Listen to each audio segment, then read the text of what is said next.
Bill Stewart says yes. I like that result there. You could see Pat White. He was being scooted along the ground because of the ice. Yep. After he was stopped. But the forward progress had been enough. And he's got his cleats on. Pat White will go with a couple of different shoes on this surface, but because it is slick, he's wearing a little bit of a longer cleat tonight. You and Jack and I had lunch with him yesterday, and he talked primarily about wearing straight tennis shoes. But I guess with the ice and snow, little different situation as Sanders knifes his way through for a gain of 5, tackled by McKenzie. Right now, he is 16 yards away from that 10,000 number. You see the rushing and passing, excuse me. Yep, and he is the NCAA's all-time leading quarterback rusher. He passed up Brad Smith earlier this year.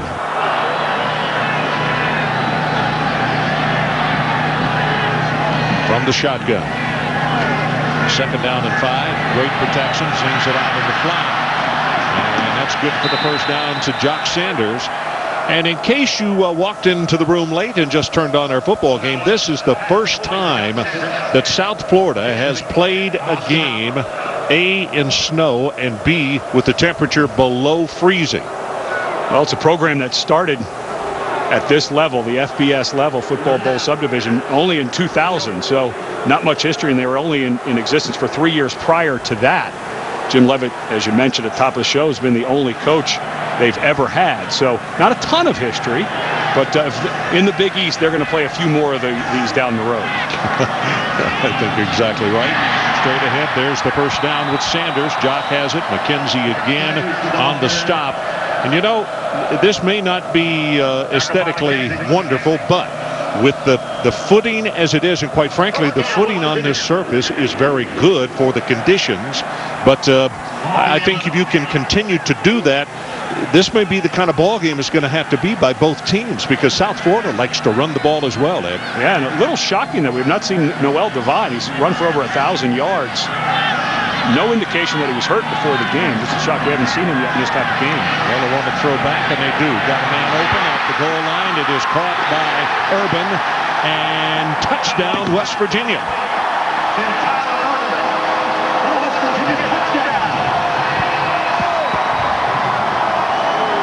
No, that was pretty workmanlike. And that's the only way to put it.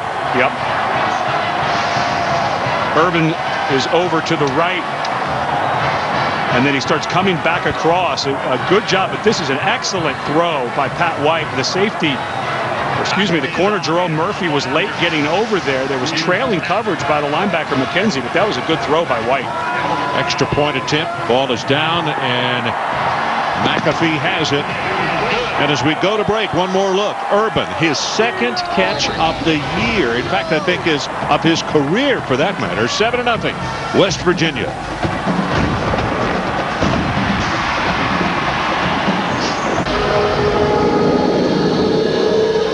Tonight's ESPN2 college football is presented in high definition, live and in color. Well, how about 10,000 on the nose for total offense after that drive, getting it into the end zone.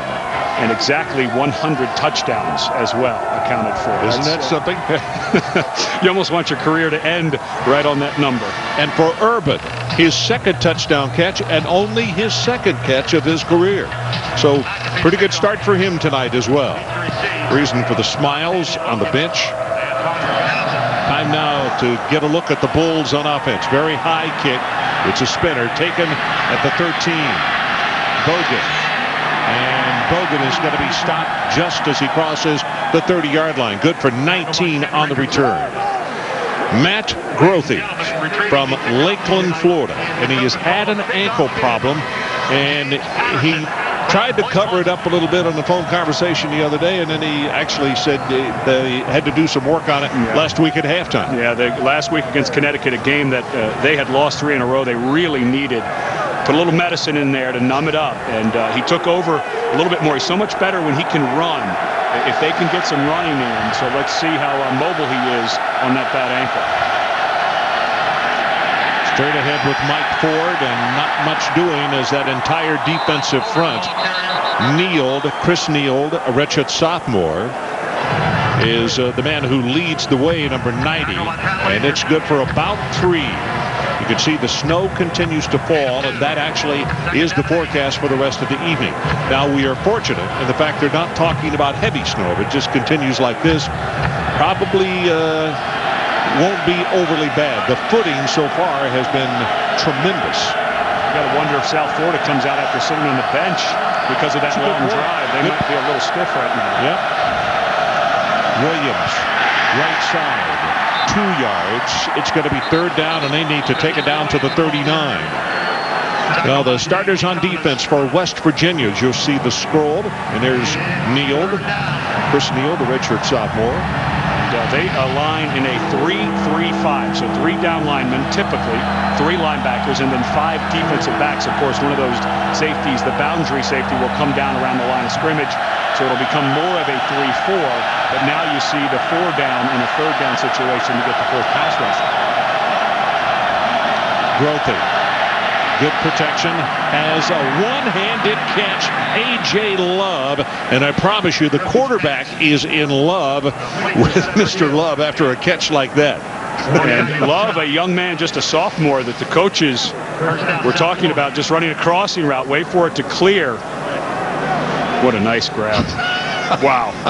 Well, you know, Jack was talking about those gloves and that Pat White is wearing. You know, they outlawed Stickum many years ago, but I'm here to tell you that those new gloves that the guys wear, you go to shake their hand and you're not going to be able to get your hand away from those. It's just like when Lester Hayes used to be dripping with Stickum.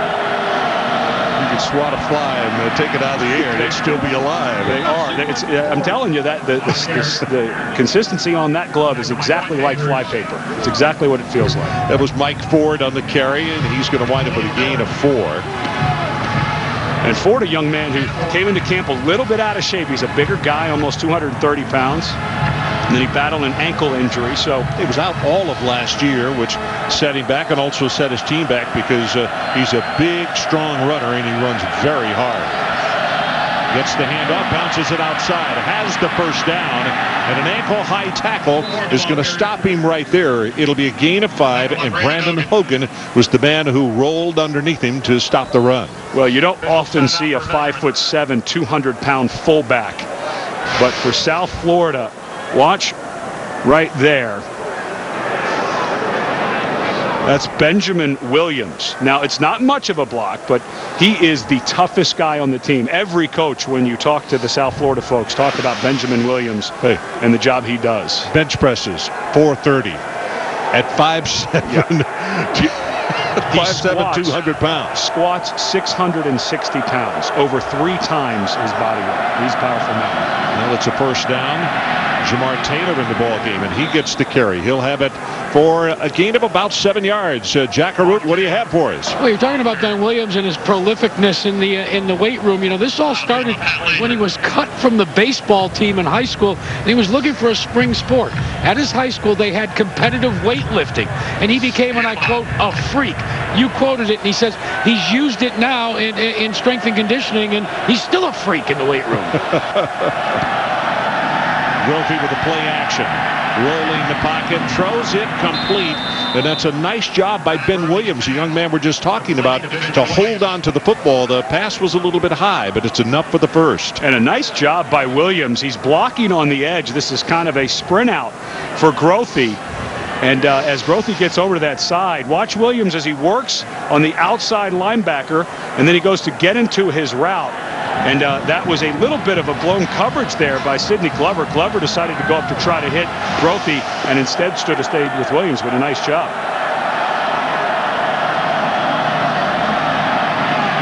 Williams again, and much akin to what we saw from West Virginia. And it may be that kind of night where, again, you're not looking for style points or for anything aesthetically beautiful. They just want to get it into the end zone. 3 yards in a cloud of snow. That's right. Well, that's the exact kind of game that Jim Leavitt would like to play, even though his defense has played very well in the last couple of ball games against West Virginia.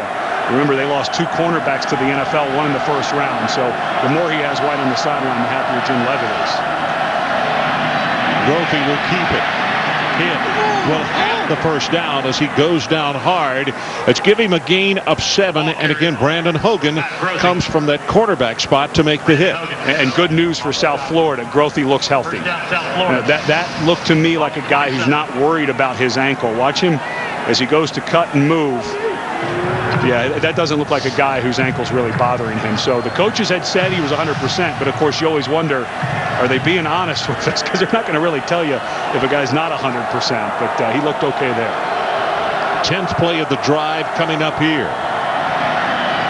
And they give it to Ford, and Ford, he's going to have about a half yard or no gain, I guess we're going to call it. It'll be 2nd down and 10. J.T. Thomas, linebacker out of Fort Lauderdale. Redshirt sophomore. In fact, his dad played here. And there are more players on West Virginia from the state of Florida than any other state on this team, including West Virginia. And a lot of these guys are pretty upset that the last couple of years they've lost to South Florida because a lot of these guys know each other. Kelly and Ford in the backfield along with Matt Grothy. And it's Ford still fighting, and I told you he's a tough runner, and he on a second effort picks up about 3 more. It's a gain of 9. It'll be 3rd down and 1. Ian Smith stopped him. And this is the type of run that they know they can get out of Ford. You mentioned he was hurt last year. He's battled an ankle this year. Big, powerful guy. They've had high hopes for him. They've got a lot of running backs that they said they were going to get in and out. But if Ford keeps running like this, I would suspect that 26 will get the bulk of the work tonight. So they go to 3 running backs. Actually a wishbone set rather than a power eye set. And they go for the first down and get it with Ben Williams, and Williams will be inside the 10. It's a gain of 8. It'll be 1st and goal for the Bulls of South Florida. Quentin Andrews makes the stop. Watch the push at the point of attack, and you've got everybody going in the same direction, and the last guy to get it is Williams. This is really good push. A bunch of guys from West Virginia falling down, and that's nice patience by Williams. He waited and waited for that last little bit, cut back and picked up an extra 3. See the line of scrimmage just inside the 10, and this time they knife it to the right side with Mike Ford. Good blocking, as West Virginia saying that the ball came loose. The official does not agree. And they're talking it over. The officials are talking it over, and remember the rule change this year. You can review it even if the play is signaled dead. They're going to give the ball to West Virginia. Let us look at a replay and see exactly what happened. We'll go to break looking at the play as Ford is saying he was down. That's what he's saying to his head coach. 7-0 West Virginia. This would be a huge thing if this play stands as the ball was wrestled out.